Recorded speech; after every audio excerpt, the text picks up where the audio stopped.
شروع اللہ کا نام لے کر جو بڑا مہربان نہایت رحم والا ہے۔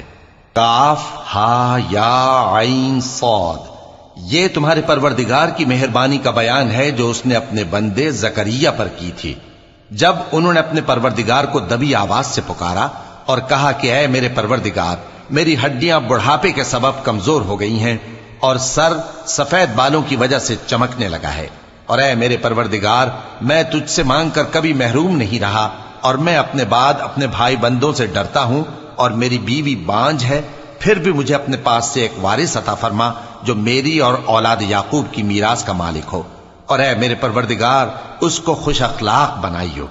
فرمایا اے زکریا، ہم تم کو ایک لڑکے کی بشارت دیتے ہیں جس کا نام یحییٰ ہوگا، اس سے پہلے ہم نے اس نام کا کوئی شخص پیدا نہیں کیا۔ انہوں نے کہا کہ پروردگار، میرے ہاں کس طرح لڑکا ہوگا جبکہ میری بیوی بانجھ ہے اور میں بڑھاپے کی اس حالت کو پہنچ گیا کہ سوکھ گیا ہوں؟ حکم ہوا کہ اسی طرح ہوگا۔ تمہارے پروردگار نے فرمایا ہے کہ مجھے یہ آسان ہے، اور میں پہلے تم کو بھی تو پیدا کر چکا ہوں اور تم کچھ چیز نہ تھے۔ کہا کہ پروردگار، میرے لیے کوئی نشانی مقرر فرما۔ فرمایا نشانی یہ ہے کہ تم صحیح و سالم ہوتے ہوئے 3 رات دن لوگوں سے بات نہ کر سکو گے۔ پھر وہ عبادت کے حجرے سے نکل کر اپنی قوم کے پاس آئے تو ان سے اشارے سے کہا کہ صبح و شام تسبیح کرتے رہو۔ فرمایا اے یحییٰ، ہماری کتاب کو مضبوطی سے تھامے رہو، اور ہم نے ان کو لڑکپن ہی میں دانائی عطا فرمائی تھی اور اپنے پاس سے شفقت اور پاکیزگی دی تھی، اور وہ پرہیزگار تھے اور وہ اپنے ماں باپ کے ساتھ نیکی کرنے والے تھے اور سرکش اور نافرمان نہیں تھے۔ اور جس دن وہ پیدا ہوئے اور جس دن وفات پائیں گے اور جس دن زندہ کر کے اٹھائے جائیں گے ان پر سلام ہے۔